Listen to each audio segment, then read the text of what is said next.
محمد رضا شاه پهلوی شاید تمام حسی که امروز من و تو باید درباره او بدونیم رو در آخرین گفتگوی تصویریش فرسنگ‌ها دور از خانه بیان کرد. You ask me why they are concentrating so much against me, my person, and accusing me of mass murdering or even money manipulation, which is very far from my nature. The adopting this Nazi-like propaganda is something quite curious. It comes in the picture that the man there now, you see, he doesn't want to hear about the history of our country one day before he came back to Tehran a year ago and took over. He says the history of the country does not exist. There has not been a single good king in the history of Iran. So he thinks that the history of Iran starts with him on whatever it was, February of 1979. That's why they are concentrating so much on me, because I was the king. The history of Iran must disappear, with I as a king, with the other kings, with everything that existed before February 1979. A patriot must think of the future. I'm thinking of the year 2000. If we kept our youth and our population out of the orbit of the new technology, how could we be competitive with the rest of the world in the year 2000? Unless we are ready to fall in the category of the 5th or 6th grade nations. Now they say that boys of 15 and girls of 13 could marry. Our population explosion is 3.2 already.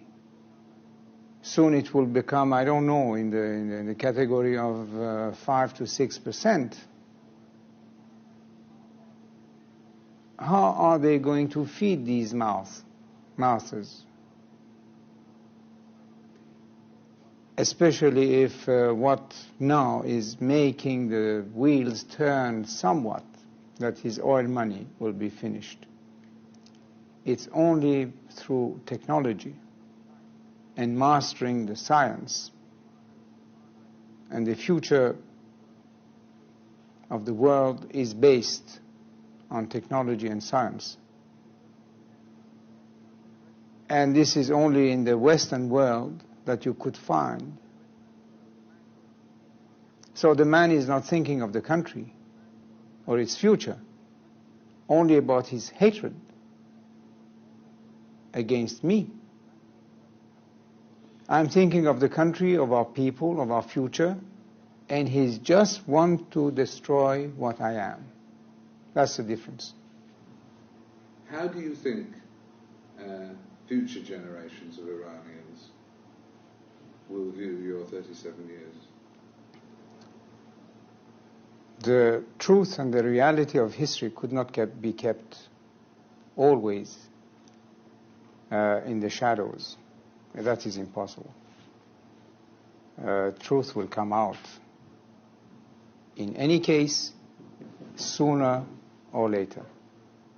And at that point, in 50 years' time, how will future Iranians judge you?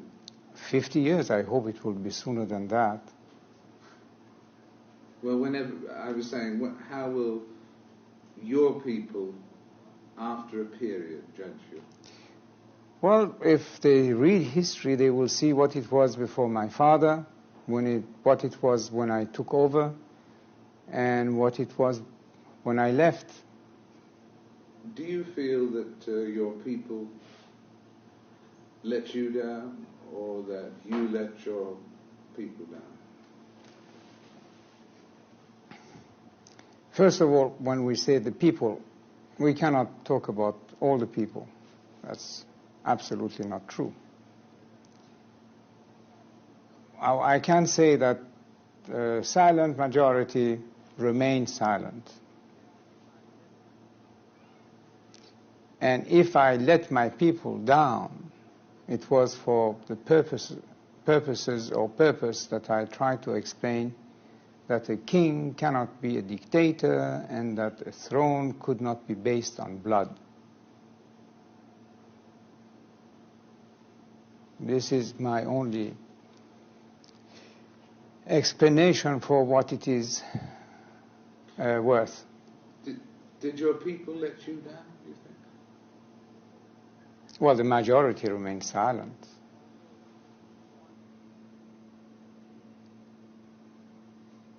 Is the worst thing about being here thinking of your homeland? Well, here or anywhere outside my country is the same. The question is that you cannot stop thinking about your own country. What do you miss most about it? No, what I miss, or what makes me really cry, is that we could have been this year, surely by the end of '82, something quite viable. And what are we now?